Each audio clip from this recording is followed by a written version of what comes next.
وسلام علی عبادہ الذین اصطفیٰ اما بعد۔ اللہ تعالیٰ کی توفیق سے شاید کچھ ہفتے گزرے ہیں کہ یہ بات بیان کی جا رہی تھی کہ انسان جسم سے بھی بیمار ہوتا ہے اور اس کی روح بھی بیمار ہوتی ہے، اور بہت زیادہ قابل قدر اور بہت زیادہ اللہ تعالیٰ نے جن لوگوں کو اس منصب پر فائز کیا ہوتا ہے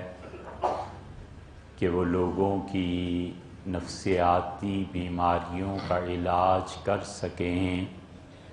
بلا شبہ ایسے لوگ عظمت اور نور اور روشنی کا بلند منار ہیں۔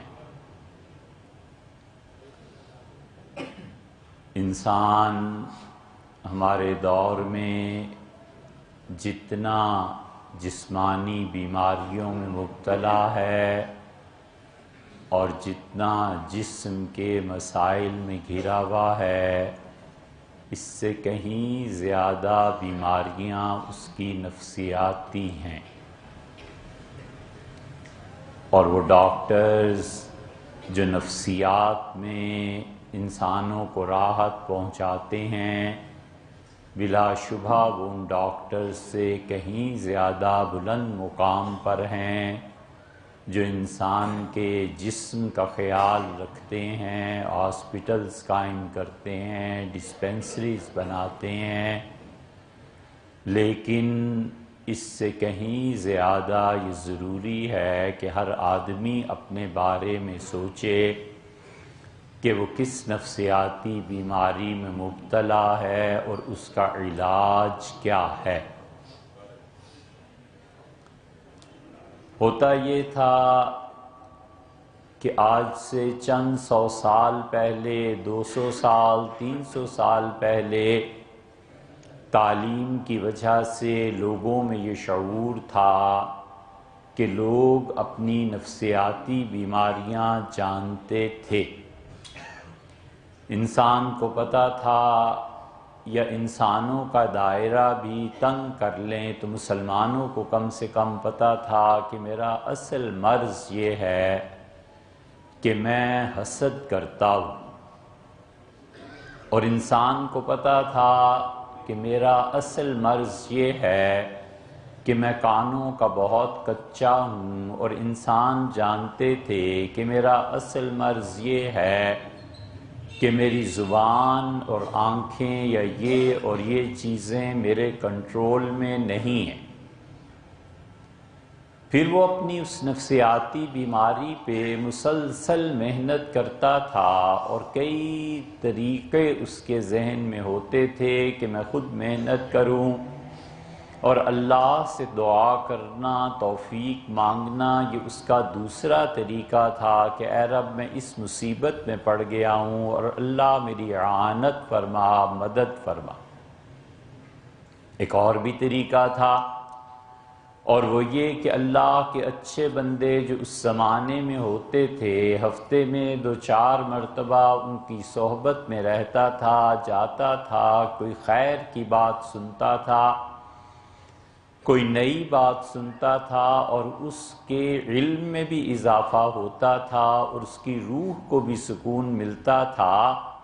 تو یہ سب چیزیں نفسیاتی بیماریوں کا علاج تھیں،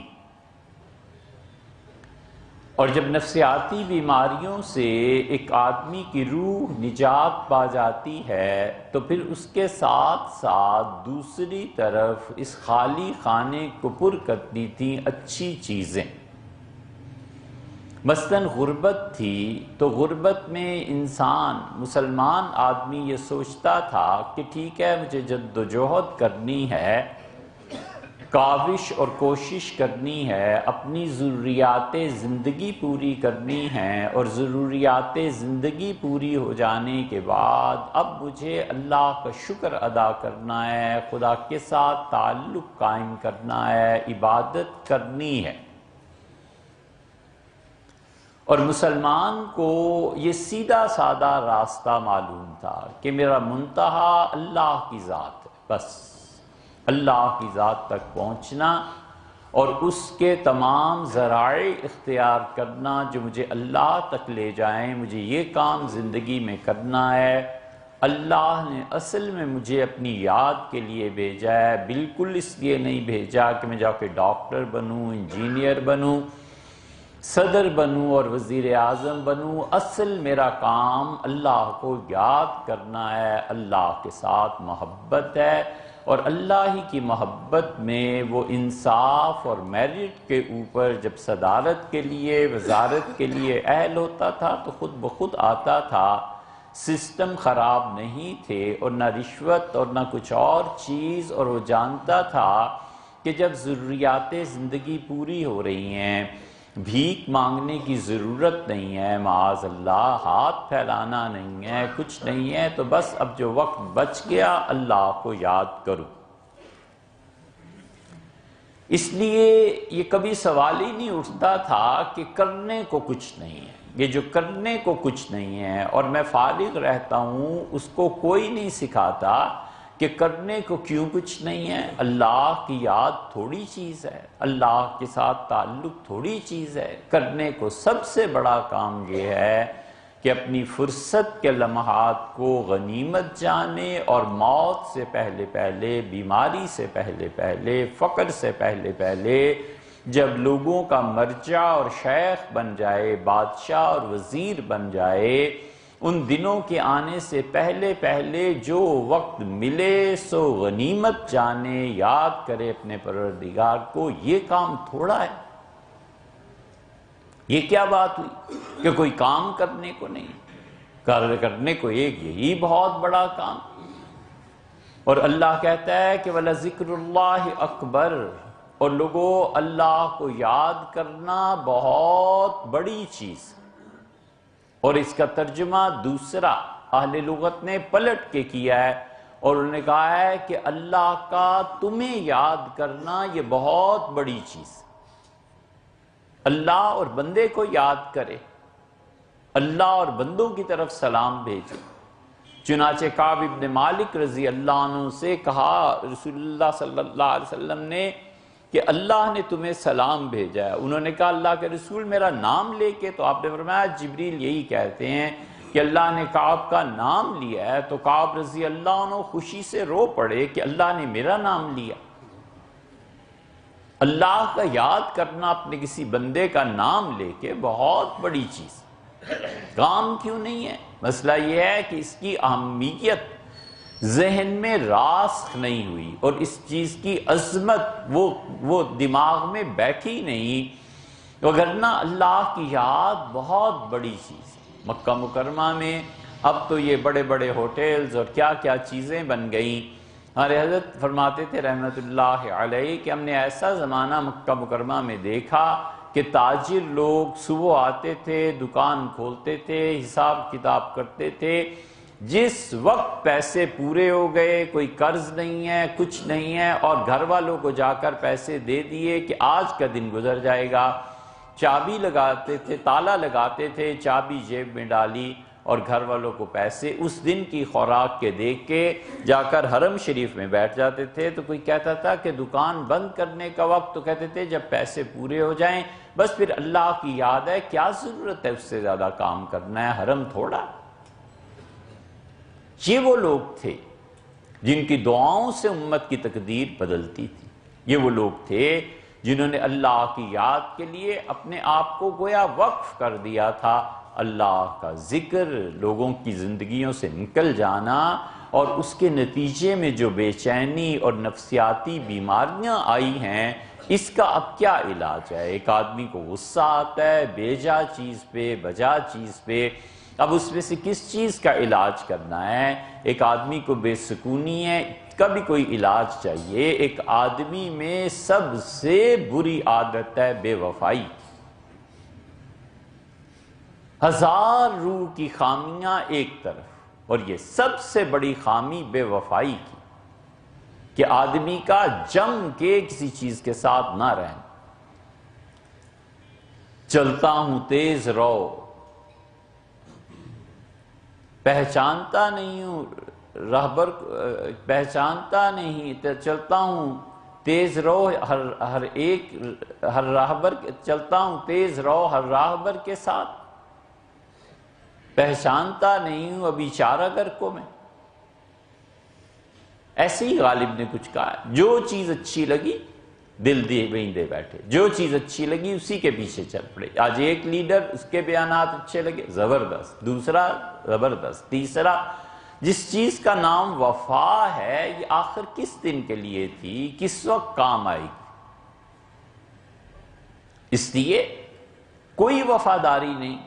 مالک ساری زندگی بہتر سے بہتر تنخواہ اور چیزیں مہیا کرتا رہا، اور 2000 کی 1000 کی کہیں سے آفر ہوئی تو 10 سال کی نوکریاں چھوڑ کے چل پڑے، تو کون اور میں کون۔ پھر ایسے لوگ اس کے منتظر رہتے ہیں کہ اللہ برکت دے، تو اللہ اس بے وفائی کے جرم اور گناہ کی سزا میں تمہیں برکت دے یا نحوست دے۔ شوہر ہے، اس کی کوئی وفا نہیں رہی، کوئی چیز نہیں رہی۔ خلاصۃ الحقائق میں فریابی نے نقل کی ہے یہ حدیث۔ حضرت رسالت پناہ صلی اللہ علیہ وسلم کے دور میں ایک عورت تھی، اور شوہر کو اس سے بڑی محبت تھی، تعلق تھا، اور اس سے کہا کہ ہم دونوں یہ عہد کریں کہ جنت میں بھی اللہ نے مہربانی فرمائی تو اکٹھے رہیں۔ تو انہوں نے کہا کہ اس کی طریقہ یہ ہے کہ ہم میں سے جو بھی مر جائے وہ دوسرا نکاح نہیں کرے گا۔ اور اس عورت شوہر کا انتقال ہو گیا، شہادت ہو گئی، اور اس کے والد نے لڑکی کے زور دیا کہ تم نکاح کرو، ساری زندگی آخر کیسے بیٹھا جا سکتا ہے، تو اس نے نکاح کر لیا۔ اور نکاح کے بعد اسی رات کو اس کا پہلا شوہر خواب میں آیا اور اس سے کچھ اشعار پڑھے۔ یہ اٹھی تو حدیث میں الفاظ ہیں مذعورہ، اس پر سخت خوف کی کیفیت طاری تھی، اور شوہر نے اس سے اشعار میں کہا کہ یہ وفا ہے تمہاری اور یہ مجھ سے محبت ہے، تم نے وعدہ نہیں کیا تھا کہ ہمیشہ میرے ساتھ رہو گی۔ تو اس کے دل پہ چوٹ لگی۔ رسول اللہ صلی اللہ علیہ وسلم کی خدمت میں حاضر ہوئے، اس کے والد بھی اور وہ بھی، تو آپ نے فرمایا بس پھر گزارا کرو اور صبر کرو حتیٰ کہ تم اس سے جنت میں جا ملو۔ اور دوسرا شوہر جو تھا فرمایا اسے چھوڑ دو، اس کے پہلے شوہر کو اتنا زیادہ اس سے تعلق ہے۔ مفہوم یہ ہے کہ خواب میں اس کی روح کو اس نے دیکھا اور اس بے چینی کو دیکھا۔ یہ وفا ہے، محبت ہے۔ 100 عیبوں کا ایک عیب یہ ہے کہ آدمی جو اس سے وفا کرے اس سے بے وفائی کرے، اور جو آدمی اپنی ساری زندگی کسی کے لیے قربان کر چکا ہو، یہ عین موقع پہ آنکھیں ماتھے پہ رکھ لے اور ایسے ہو جائے جیسے کوئی تعلق نہیں تھا۔ ٹھیک یہی رویہ ہم سب کا اللہ کے بارے میں، ہم سب کا یہی رویہ اللہ کے بارے میں۔ ہم تو اپنی ضد سے مسلمان ہیں، وگرنہ ہمارے مسلمان ہونے کی کیا گنجائش؟ ضد کر لیا کہ بس مسلمان رہنا ہے، ادروائز کیا چیز ہے، کیوں ہم مسلمان؟ تو روح میں یہ بے وفائی کا وصف آ جانا، روح میں اس کا وصف آ جانا کہ 10 سال اکٹھے رہے، 20 سال، اور کبھی جو عید شبرات پہ بھی اس کرایہ دار مالک مکان کبھی فون کر کے پوچھ لیا ہو کہ صاحب آخر زندگی اکٹھے گزاری، سروس اکٹھے کی، جاب اکٹھی کی، دکان اکٹھی کی، کیا حال ہے آپ کا، ٹھیک ہے، 1-2 منٹ کی بات ہے، لیکن وہ جو اظہار محبت ہے، تعلق ہے، اس کا نام نہیں ہے۔ وجہ اس کی یہ کہ روح بیمار ہے اور نفسیاتی بیماریاں بڑھتی چلی جا رہی ہیں۔ ان نفسیاتی بیماریوں کا علاج حضرت رسالت مآب صلی اللہ علیہ وسلم نے کیا ہے، اور بہت مؤثر علاج کیا ہے۔ حضرت الیاس صاحب رحمۃ اللہ علیہ نے کسی خاتون کے لیے ایک تعویذ لکھا، اور شیخ وہاں زکریہ صاحب رحمۃ اللہ نے لکھا حضرت کو کہ حضرت وہ بار بار آتی ہے مدرسے میں اور کہتی ہے کہ تعویذ، تو حضرت نے لکھا کہ اس کی بیٹی کے لیے یہ تعویذ بھیج رہا ہوں، اور یہ وہ دعا ہے جو رسول اللہ صلی اللہ علیہ وسلم بتایا کرتے تھے، اور اگر اس دعا سے بھی رسول اللہ صلی اللہ علیہ وسلم کی دعا سے بھی اسے شفا نہیں ملتی نا، تو اس سے کہو پھر تمہاری بیٹی مر جائے تو اچھا۔ بات بھی یہی ہے، کیا حضور اقدس صلی اللہ علیہ وسلم کی بتائی ہوئی دعائیں، کیا ان کی باتیں ہمارے بیماری کا علاج نہیں کر سکتی؟ نفسیاتی بیماریوں کو جتنا رسول اقدس صلی اللہ علیہ وسلم نے سمجھا ہے، حضرت رسالت مآب صلی اللہ علیہ وسلم نے بار بار اس کی طرف توجہ دلائی، بار بار فرمایا اچھا یہ ہو گیا ہے یہ پڑھتے رہو، یہ ہو گیا ہے یہ کر لو، یہ ہو گیا ہے یہ کر لو، ہمیشہ توجہ دلاتے رہو تاکہ انسان ان نفسیاتی کیفیات سے بلند ہو۔ جسم کی بیماری نظر آتی ہے، روح کی بیماری کبھی نظر بھی نہیں آتی، کبھی بے چینی ہوتی ہے، کبھی کیا کچھ ہوتا ہے۔ حضرت اسماعیل علیہ السلام کا واقعہ صحیح بخاری میں آیا، لمبی حدیث، جس کے آخر پہ آتا ہے کہ انہوں نے اپنی بیوی سے کہا کہ وہ جو آئے تھے انہوں نے کچھ کہا بھی تھا، انہوں نے کہا کہ اہلیہ بولی اور انہوں نے کہا تھا کہ تشریف لائے تھے اور یہ کہہ رہے تھے کہ غیر رتبت بابک، اپنے دروازے کی چوکھٹ بدل لینا، تو ان کا اس کا مطلب ہے والد تشریف لائے تھے ابراہیم علیہ السلام اور یہ کہہ گئے ہیں کہ میں دوسری شادی کر لوں تمہیں چھوڑ۔ اس میں آیا کہ وہ گھر میں داخل ہوئے اور انہوں نے کہا کسی مرد کی خوشبو آ رہی ہے، میرے بعد کون آیا ہے یہاں؟ تو بیوی نے کہا ایسے ایسے حلیے کا ایک آدمی آیا تھا۔ وہ سمجھ گئے کہ میرے والد ابراہیم علیہ السلام تھے، نہ کوئی تصویر ہے، نہ کوئی اثر باقی ہے، نہ کوئی چیز پڑی ہوئی ہے، وہ روح سے اتنی کشش۔ سیدنا عثمان رضی اللہ عنہ امیر المومنین تھے، کوئی معمولی آدمی تھے، جتنے بچے ان کے ہوئے نہلا دھلا کے پیش کیے جاتے تھے وہ اپنی اولاد کو سونگتے تھے۔ کسی نے کہا حضرت یہ کیا کرتے ہیں؟ انہوں نے کہا سونگتا ہوں تاکہ اس میرے بچے کی خوشبو میری روح میں بس جائے، اور جب اسے کوئی تکلیف پہنچے تو میری روح کو بھی تکلیف پہنچے۔ روحیں اتنی پاک اور صاف تھیں، اور یہ کوئی بہت بڑی بات نہیں، اب بھی ہوتا ہے، ماں کبھی بے چین ہو جاتی ہے، باپ بے چین ہو جاتا ہے، کبھی کبھی سچی محبت ہو تو شوہر اور بیوی بے چین، مجھے نہیں پتا کیا ہو رہا ہے، وہ پوچھو اس سے، پھر پتا چلتا ہے کہ یہ حادثہ ہو گیا، ان دنوں میں یہ پریشانی تھی، ان دنوں میں یہ چیز تھی، چند دن بعد یہ واقعہ پیش آ گیا۔ یہ سب چیزیں انسان کی اس روح سے تعلق رکھتی ہیں جس روح کو نفسیاتی بیماریاں نہیں ہوتی۔ اس لیے ہمیشہ ہر آدمی کو چاہیے کہ اپنی نفسیاتی بیماریوں پر غور کرے، علاج کرے۔ خود علاج سمجھ میں نہیں آتا، جو اس علاج سے واقف ہے اس سے رجوع کرے تاکہ انسان چین اور سکھ کی زندگی پائے۔ یہ چین اور سکھ کی زندگی کے لیے اللہ تعالیٰ نے انبیاء علیہ السلام کو بھیجا تھا تاکہ یہاں پر وہ چین اور سکھ کی زندگی اس کے اگلے جہان کو ٹھیک کرے اور اس کے آئندہ جہان کے لیے نیکیاں اور یہ چیزیں اس کے لیے زیادہ۔ چنانچہ ان چیزوں میں سے ایک حضرت خالد ابن ولید رضی اللہ عنہ کی بات تھی، خیال میں آیا کہ آپ کے سامنے وہ رکھی جائے۔ خالد ابن ولید رضی اللہ عنہ ظاہر ہے کہ بہت بڑے آدمی تھے،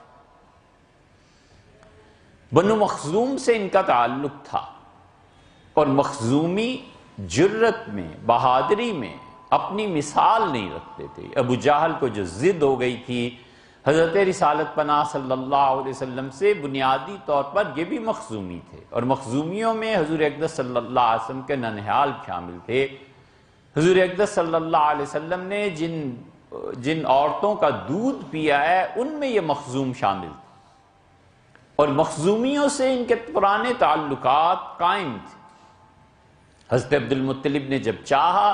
کہ اپنے بیٹے عبداللہ کو ذبح کریں تو یہ مخزومیوں نے انہیں بچایا تھا، اور انہوں نے کہا عبد المطلب یہ نہیں ہو سکتا کہ عبداللہ کو ذبح کر دیا جائے، آپ جانتے نہیں ہیں ہمارے آپ کے کیسے تعلقات ہیں۔ خالد بن ولید حضرت رسالت پناہ صلی اللہ علیہ وسلم کی خدمت میں حاضر ہوئے اور عرض کیا اللہ کے رسول رات کو دیر تک بستر پہ لیٹا رہتا ہوں، نیند نہیں آتی، تفکرات، پریشانیاں، سوچ، بسا اوقات اس کے علاوہ بھی نیند نہیں آتی۔ تو حضور اقدس صلی اللہ علیہ وسلم نے فرمایا، آپ نے فرمایا خالد جب بستر پر جاؤ تو اللہ سے یہ دعا کیا کرو۔ جتنے بھی نفسیاتی علاج ہیں ان میں سے ایک مؤثر چیز دعا کا مانگنا ہے۔ یہ مطلب نہیں ہے کہ آدمی علاج نہ کرے، علاج بھی ہوتا ہے، کبھی دوا کے ذریعے علاج ہوتا ہے، نفسیات کے ڈاکٹرز دواؤں کے ذریعے علاج کرتے ہیں، کوئی حرج نہیں، وہ بھی ٹھیک ہے۔ کبھی کاؤنسلنگ کرتے ہیں، وہ بھی بالکل درست ہے، یہ بھی ان کی بہت بڑی نیکی ہے۔ اور کبھی یہ بھی ہوتا ہے کہ بعض لوگوں کا علاج بجز دعا کے کچھ نہیں ہوتا کہ اپنا تعلق اللہ سے مضبوط کریں اور اپنا تعلق اللہ کے ساتھ درست کریں۔ چنانچہ خالد بن ولید رضی اللہ عنہ کو حضور صلی اللہ علیہ وسلم نے یہ دعا بتائی اور آپ نے فرمایا کہ خالد جب بستر پر لیٹ جاؤ تو اللہ سے یہ دعا مانگا کرو، اللہم رب السماوات السبع وما اضلت، اے پروردگار جو ساتوں آسمانوں کا پروردگار ہے، اور یہ آسمان جن چیزوں پر چھائے ہوئے ہیں، جن چیزوں پر آسمان نے سایہ کیا ہوا ہے تو ان کا بھی پروردگار۔ یہ 7 آسمان، انہیں تو بتو بنانا، طرح در طرح بنانا، تہوں کے ساتھ بنانا اللہ نے چیلنج کیا ہے۔ اور اللہ کہتا ہے میرے ان آسمانوں پر غور کرو اور تم دیکھو من تفاوت، تمہیں ان آسمانوں میں کوئی بے ہنری نظر آتی ہے؟ تمہیں ان میں کوئی عیب نظر آتا ہے؟ فرجع البصر، دوبارہ غور کرو، دوبارہ دیکھو، بار بار دیکھو، هل تری من فطور، تم ہمارے آسمانوں میں کوئی پھٹن، کوئی شگاف پاتے ہو؟ کوئی ایسی جگہ ہے جو خراب ہو گئی؟ اللہ کہتا ہے کہ تم دیکھو اس کو دنوں میں اور راتوں میں، ہم نے راتوں کو ستاروں سے مزین کیا، ہم نے دن میں سورج بنا دیا، خاسئم وہو حسیر، تم تھک جاؤ گے اور تمہاری نگاہ ناکام رہے گی ہماری اس صنعت میں کوئی عیب نکالنے سے۔ ہم نے پیدا کیا وما اضلت، اے رب جو اور آسمانوں میں خدا کی جو مخلوق ہے، انبیاء علیہ السلام کی ارواح ہیں، مومنین کی ارواح ہیں،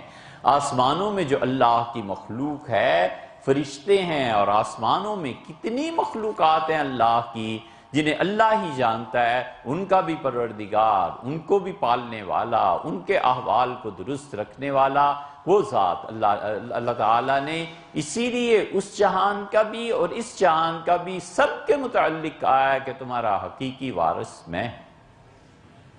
اسے وہ کہتے ہیں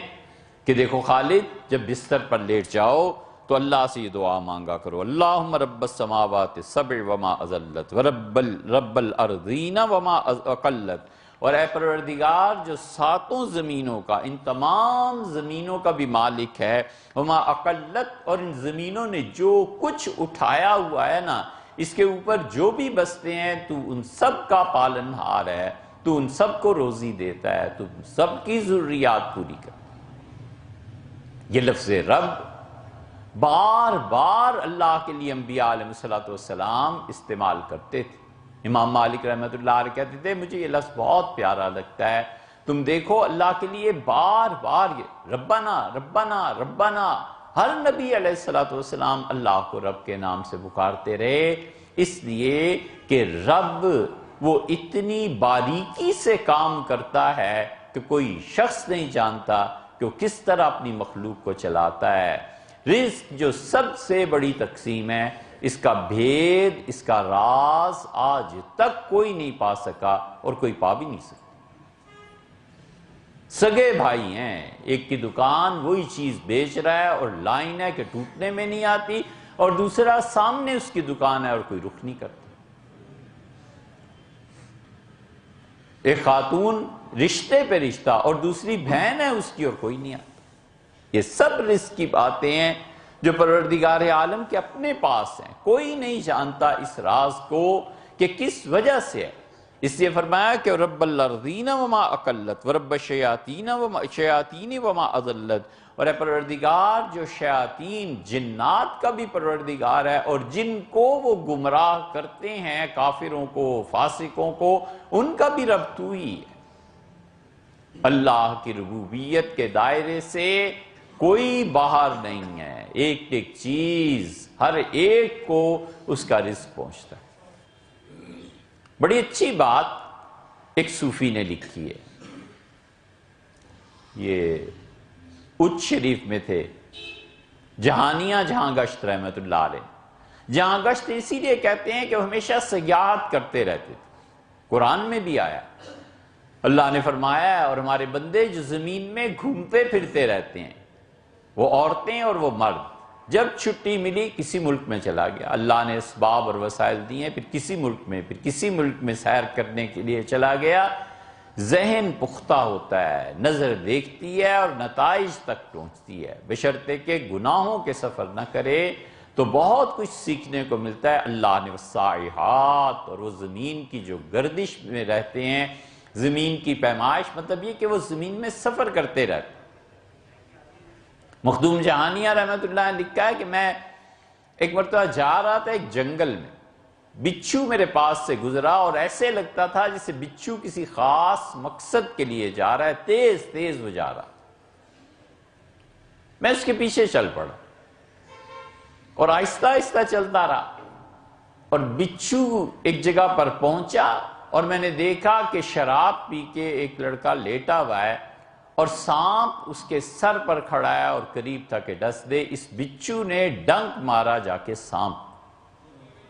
اور سانپ اسے کاٹنا بھول گیا اور اپنے دفاع میں لگ گیا، یہ مارتا رہا تک اس نے سانپ کو مار دی۔ کہتے مجھے بڑی حیرت ہوئی کہ یہ کیا چیز میں نے دیکھی، تو میں نے اللہ سے دعا کی کہ اس کا کیا راز ہے، تو خواب میں کسی نے مجھ سے کہا کہ وہ کہتے ہیں کہ وہ جو شراب پی کے لیٹا ہوا تھا نا، اس کا پروردگار بھی تو میں ہی ہوں، اس کو بھی تو میں نے ہی بچانا۔ یہ ہے رب الشیاطین وما اضلت، اور شیطان و جنات کا پروردگار، اور جو لوگ گمراہ ہو جاتے ہیں اے ان کے بھی رب۔ کلی جارم من شر خلقک کلہم جمیعا، اللہ اپنی ساری مخلوق کے شر سے مجھے اپنی پناہ میں لے۔